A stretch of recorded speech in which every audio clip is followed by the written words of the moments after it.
Yoshlar, o'qish savodxonligi darsimizni boshlaymiz. Bugun darsimiz, yangi mavzumiz sinfdan tashqari o'qish. Sinfdan tashqari o'qish mavzusida bugun Tomdagi gullar matni bilan ishlaymiz. Tomdagi gullar matnini chet el yozuvchisi Ingibor Sigurdardov deb yozgan ekan bolalar. Bu Perlas savodxonligi daftarga ham kiritilgan matn hisoblanadi.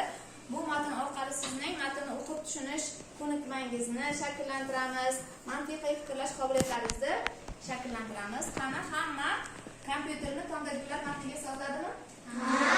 Hozir matn bilan tanishamiz va video roliki bor, uni ham tomosha qilamiz. Keyin savol va topshiriqlarni birgalikda muhokama qilamiz. Qani ketdik. Bolalar, mana matn bilan ham tanishib chiqdingiz. Endi birgalikda savollarini muhokama qilamiz. Qani, birinchi savol. Bu hikoya kim tomonidan hikoya qilingan? Bu matn. Orzubek, yosh bola tomonidan hikoya qilingan.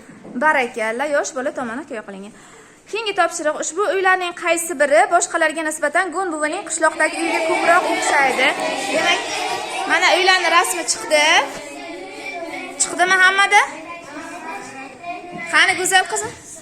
C variant to'g'ri, chunki Gun buvining uyiga o'xshaydi.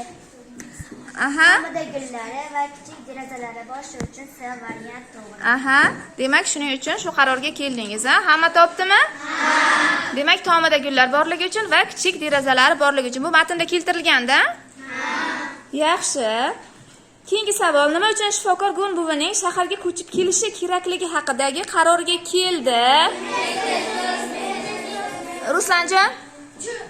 Chunki u uyda qolgan paytlari Yolg'iz qolardi. Yolg'iz qoladi. Unga hech kim qara olmaydi, kasal bo'lib qolgan paytlari. Shuning uchun shifokor uni shaharga ko'chib borishni tavsiya etdi. Yaxshi. Yana kim to'ldiradi? Davlatbek? Chunki zarurat olsa kimdir unga g'amxo'rlik qilish mumkin edi. Barakalla. Gun buvi shaharga ko'chib kelganida uning jonivorlarga qarab turishga kimlar rozi bo'ldi? Chunki jonivorlarni olib kela olmadi-ku. Ruxshona? Qo'shnilari. Demak, qo'shnilariga jonivorlarni tayinlab keldi. Birinchi o'zi shaharga ko'chib kelganda, yaxshi. Gun buviga yangi uyning devor va derazalari yoqmadi. Yana nima sababdan o'zini baxtiyor his qila olmadi? Ra'noxon? U qishloqdagi uyini sog'inar edi. Yaxshi. Yana to'ldiramiz. Bolalar, Jamshidjon? Chunki qishloqdagi uy hayvonlarini shaharga ham olib kelmoqchi edi. Demak, qishloqdagi uy hayvonlarini ham, qishloqdagi uyini ham sog'inayotgan edi. Yaxshi. Mushuk derazadan sakraganda Gun buvi nima uchun qichqirib yuboradi? Azima? Gun buvi u yerda hayvon borligini bilmadi. Shuning uchun mushugim pastga tushib ketdi deb o'yladi. Barakalla, mushugim halok bo'ldi deb qo'rqib ketdi, ha? Ayvonga chiqqan Gun buvi uylarning tomlarini ko'rish uchun emas, balki faqat tog'lar va osmonni tomosha qilish uchun balandga cho'zildi.